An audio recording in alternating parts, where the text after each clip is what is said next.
PPT 보면서 말씀드릴게요. 지금 여러 가지 뉴스들, 이제 의혹들이 계속 제기되고 있습니다. 그 중에서도 오늘자로도 계속 속보와 단독 기사들이 나오고 있는데 후보자의 자녀 스펙 쌓기 논란에 대해서 좀 질의를 드려야 될 것 같습니다.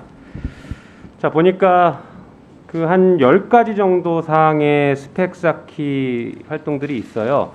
물론 후보자의 자녀가 굉장히 뛰어나서 이런 활동들을 했을 가능성도 당연히 있겠지만 지금 언론에서 의혹을 제기하는 것은 후보자의 자녀 혼자는 매우 어렵다.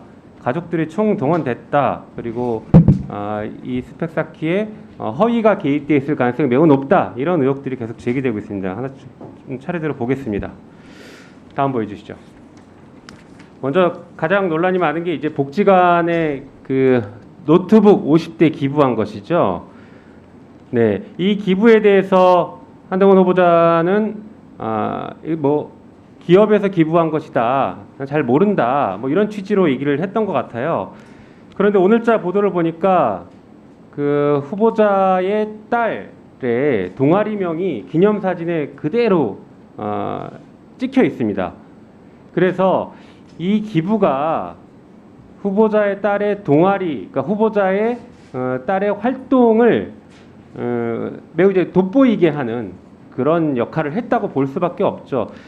그런데 이런 그 기부 행위가 정상적인 기부 행위였냐, 갑작스럽게 기부가 된 것이냐, 여러 가지 좀 논란이 있는데 보니까 후보자의 배우자와 이 회사 임원이 같은 동문이어서 기부를 해준 것 아니냐라는 의혹이 있습니다. 이런 의혹들 같은 경우에는 경우에 따라서는 제3자 뇌물죄나 배임 증죄죄가 성립될 수 있을 것 같습니다. 이 부분에 대한 수사가 필요하지 않을까, 이미 고발도 진행됐습니다. 수사가 필요하지 않을까 생각이 됩니다. 다음 보여주시죠.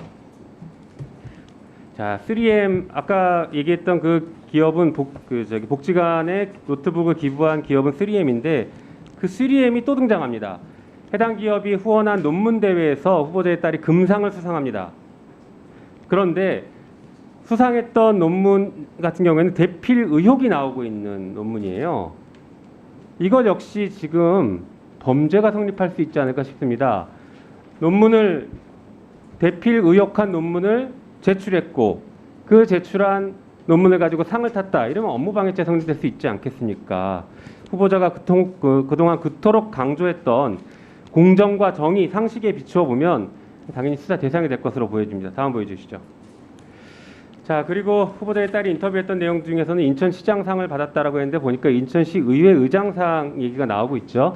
그러나 이 상을 또 왜 받을 수 있었는지에 대한 공적 조서가 지금 제출이 안 돼서 그 내용을 좀 확인할 필요가 있을 것 같습니다. 신속하게 제출을 해주실 수 있으면 좋겠어요. 그 다음에 프루덴셜 공동체 정신상 받았나라는 얘기가 있는데 이 역시 보면은 프루덴셜 공동체 정신상을 받은 것으로 얘기가 되고 있는데 확인해 보니까 이름을 찾을 수가 없습니다. 미국 프루덴셜 수상자 명단에 따님의 이름을 찾을 수가 없어요. 특히나 이것은 보니까 전국 중고생 자원봉사 대상 장려상이기 때문에 인터뷰에서 적시했던 프루덴셜 공동체 봉사상과 완전히 다른 상이다. 허위 인터뷰를 했다. 이런 의혹이 제기되고 있는 것입니다. 다음 보여주시죠. 네, 심각한 문제는 또 있습니다. 자녀 논문의 대필 정황이 보도되고 있습니다. 후보자는 그렇지 않을 거다라고 얘기했지만 이게 허위였죠. 후보자도 거짓말을 하신 거죠. 당장 케냐 대필 작가가 내가 했다라는 인터뷰를 했습니다. 다음 보여주시죠. 거기에서 그치지 않습니다. 다수의 논문과 전자책들, 후보자의 자녀가 지금 발간했다고 하는 것들이 표절 의혹이 매우 강하게 제기되고 있습니다. 그래서 타인 자료 무단 베낀 표절 전자책을 출판했다라는 보도가 있고 국제학술대회 논문도 표절이 확인됐다라고 하고 있습니다. 한편 돈만 내면 실어주는 약탈적 학술지의 논문이 다수 게재됐다 이렇게 얘기하고 있어요. 이런 경우에 따라서는 업무방해죄나 저작권법 위반으로 처벌받을 수 있는 사안이 아닐까 싶습니다. 다음 보여주시죠. 그 다음 넘겨주세요. 자, 이런 일들이 벌어진 시기가 참 애매합니다. 후보자가 2019년에 조국 당시 장관 후보자에 대한 수사를 지휘를 했죠. 당시 대검 반부패 부장으로서 지휘를 했는데 그 이후에 벌어진 것입니다. 후보자가 그렇게 강조하고 다른 사람의 잘못에 대해서는 그렇게 추상같이 수사하고 70군데의 압수수색까지 해가면서 수사를 했는데 그 결과 기소까지 했지 않습니까? 그런데 막상 후보자의 자녀는 그 이후에 2019년 이후인 2020년, 2021년, 2022년에 이런 일들을 벌였던 것입니다. 이게 가장 심각한 문제가 아닐까 싶습니다. 다음 보여주시죠. 그 이후에 후보자 측의 태도가 참 황당합니다. 항상 검사들은 무슨 일이 발생하면 증거인멸부터 대놓고 해왔던 것 같은데 그 태도가 고스란히 여기서도 보여지고 있습니다. 예전에 보니까 공수처에서 고발사주 사건 수사하려고 하니까 검사들이 자료 삭제, 교체했다. 통째로 지워진 대검찰청 컴퓨터, 보도 당일 휴대폰 하드 교체, 이런 보도들이 나왔는데 그 이후에 이 사건에서도 이런 보도가 있습니다. 한동훈 딸 공동저자 전자책 미국 아마존 서점서 사라졌다. 그리고 노트북 50대 기부 인터뷰 역시 삭제됐다. 전형적인 증거인멸 행위들을 계속 하고 있는 게 아닐까 싶습니다. 이게 후보자가 보여준 태도입니다. 그 다음 보여주시죠. 거기서 멈추지 않습니다. 이런 보도, 의혹 보도를 하니까 고소고발을 하고 있습니다. 한겨레 기자 고소했고 전직 기자 고소하고 계속 고소고발을 하고 있습니다. 이게 언론의 제갈부터 물리려고 하는 셀프 고소가 아닐까 싶습니다. 특히나 후보자 같은 경우에는 다른 장관이 아닙니다. 사정기관, 검찰의 수장인 법무부 장관 후보자이기 때문에 이 고소가 셀프 고소이고 이 고소 사건에 대한 수사를 최종적으로 지휘하는 지위에 있기 때문에 이 사건이 더 문제가 있다. 이렇게 평가할 수밖에 없습니다. 다음 보여주시죠.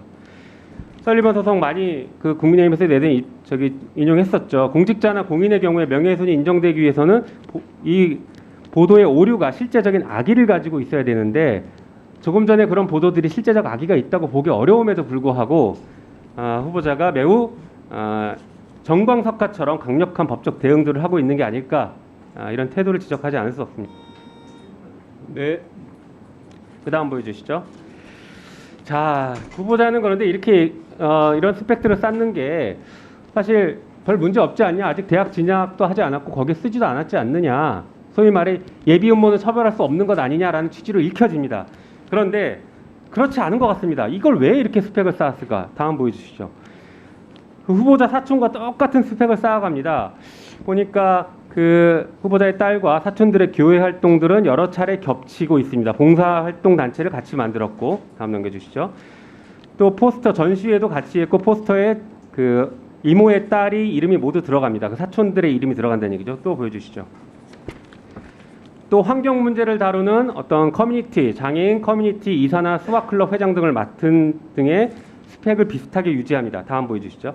이런 여러 가지 스펙들을 쌓고 나서 다음 보여주시죠. 영어 번역도 그렇고 사촌들이 보니까 아이비리그 대학에 입학을 했어요.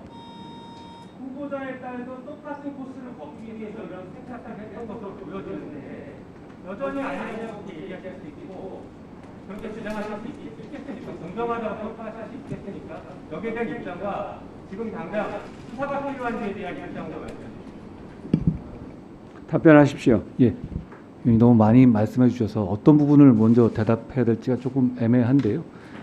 개괄적으로 말씀드리면은 사실 저는 솔직히 이 교육 과정에서는 잘 알지는 못합니다. 제가 관여를 하지 않았고 대개 그 시기가 제가 이제 지방으로 좌천돼 있을 때라서 제가 상황은 몰랐는데 이 과정을 좀 들어보니까 대개 뭐 지금 말씀하시는 논문이라고 하는 것들은 논문 수준은 아니고요. 고등학생이 어떤 연습용으로 한 리포트 정도 수준의 짧은 글들, 두세 페이지, 많으면 6페이지 정도짜리 그런 영문 글들을 모은 것입니다. 그리고 그것이 실제로 입시에 사용된 사실이 전혀 없고, 그리고 그 글이 입시에 사용될 계획도 없습니다. 그런데다가 나아가서 학교에도 제출한 사실이 없는 글들입니다. 그러니까 제 딸이 이제 국제 학교를 다니고 있는데요. 거기서 하는 과정에서 자기 학습하는 아카이브 같은 걸 쌓은 것이다. 저는 이렇게 설명을 들은 상태이고요. 그리고 봉사활동에서 대해서 아까 말씀하셨는데요. 그거는 지금 일회성으로 하는 것이 아니라 3년 가까이 계속 하고 있는 일이고, 취약계층이 있는 이 아동들을 상대로 제 딸 같은 경우는 이제 국제학교에 다니고 주위에 친구들이 네이티브 영어들이 많으니까 그것을 이제 줌으로 연결해서 서로 좋은 일을 할 수 있지 않을까 하는 상태에서 시작한 것이고, 실제로 거기서 도움을 받고 있는 분들도 많은 것으로 알고 있습니다. 그런 과정에서 이제 그 아동 시설에서 노트북이 부족해서 부족해서 거기에 대해서 이제 노트북을 자기 노트북을 좀 구해서 주다가 그래서 그 기업에서 폐기 처분할 불용 용도의 노트북을 기증한 것인데요. 저는 그것이 크게 문제되는 것이 아니고 오히려 장려해야 될 부분이 아닌가 생각합니다. 그러지 않았으면 폐기 처분될 내용들이 지금 취약계층 아동의 영어 공부에 쓰일 수 있으면 좋은 일 아니겠습니까? 그리고 너무 많이 말씀하셨죠. 그리고 서울시, 인천시 그 상장 같은 경우는 원래 이게 오보가 먼저 나왔었고 그리고 민주당에서도 이게 서울시가 가짜다 이런 주장을 좀 하셨었다가 사실이 아닌 걸로 드러났지 않습니까? 나머지 상들도 그걸 제가 없는 거를 있다고 말씀드리진 않겠습니까? 제가 그렇게 말씀드리고 싶고요. 그리고 제 딸이 지금 미성년 상태입니다. 그리고 어떻게 보면 좌표 찍기를 당한 이후에 이메일이라든가 그 사이트로 굉장한 욕설과 그런 미성년자로서 좀 감당하기 어려운 공격을 당하고 있어서 굉장히 충격을 받은 상태고요. 그래서 본인한테 본인이 지금 어려운 상황이기 때문에 그리고 뭐 지우는 거 말씀하셨는데 제 딸 외에도 다른 뭐 봉사활동 가담자들도 그 다 미성년자거든요. 그럼 본인들이 그걸로 인해서 지금 이 상황으로 해서 큰 공격을 받거나 큰 공격을 받고 싶지 않기 때문에 그런 자료들을 내리는 걸 뭐라고 욕할 수는 없지 않겠습니까? 그런 말씀 드리고요.